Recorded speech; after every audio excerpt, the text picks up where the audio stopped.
श्रीलंका आप kind of बादाम के शेप से इसको रिलेट कर सकते हैं। पावर शेयरिंग चैप्टर के अंदर हमें जो दूसरी केस स्टडी देखने को मिलती है वो है श्रीलंका की केस स्टडी। श्रीलंका और इंडिया जो नेबरिंग कंट्रीज हैं, हमारी मैरीटाइम बाउंड्रीज आपस में शेयर होती हैं।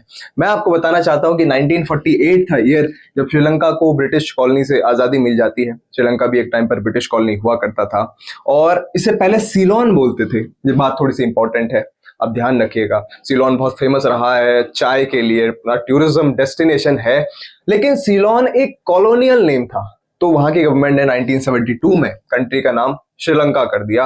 यहाँ जो मेन हमें केस देखने को मिला वो मेजोरिटेरियनिज्म का केस था, यानी कि मेजोरिटी कम्युनिटी चाहती थी पूरे देश में सिर्फ और सिर्फ उसी का बोलबाला हो, वही राज करे।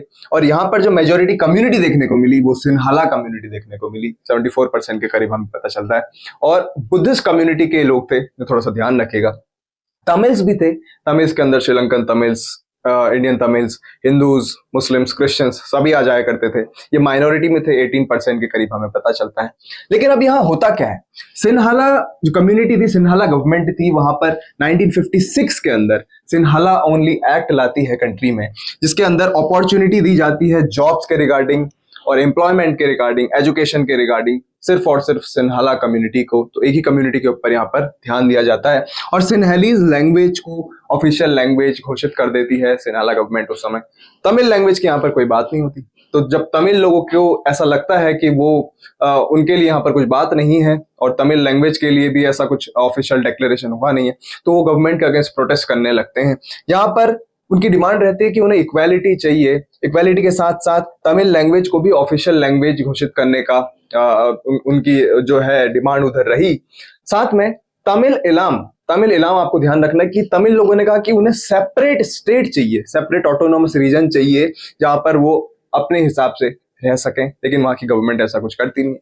तो यहाँ पर प्रोटेस्ट होने लगते हैं। बहुत सारे पॉलिटिकल ग्रुप्स वहां सामने देखने को मिलते हैं, जिसमें से एक आपको बहुत ध्यान रखना है, LTTE। इसका फुल फॉर्म है liberation tigers of Tamil Ilam. ध्यान ये रखना है कि तमिल इलाम वाला जो रीजन की जहां पर मांग हो रही थी वो northern and eastern regions of Sri Lanka में मांग हो रही थी। यहां पर मैं आपको एक बात बताना चाहता हूं कि अगर आप मैप बनाते हैं अपने एग्जाम के अंदर, मैप से अगर चीजों को दिखाने की कोशिश करते हैं तो आपको बहुत बढ़िया मार्क्स मिलेंगे। श्रीलंका आप काइंड ऑफ बादाम के शेप से इसको रिलेट कर सकते हैं, क्योंकि अगर मैप बनाएंगे और उसमें थोड़ा सा दिखाएंगे तो आपकी कॉपी अलग तरीके से दिखेगी। अब यहाँ पर देखिए क्या होता है, गवर्नमेंट के साथ जब बात हो नहीं पाती है तो श्रीलंका में सिविल वॉर स्टार्ट हो जाता है। 1983 में सिविल वॉर शुरू हुआ और खत्म होते होते 2009 आ गया।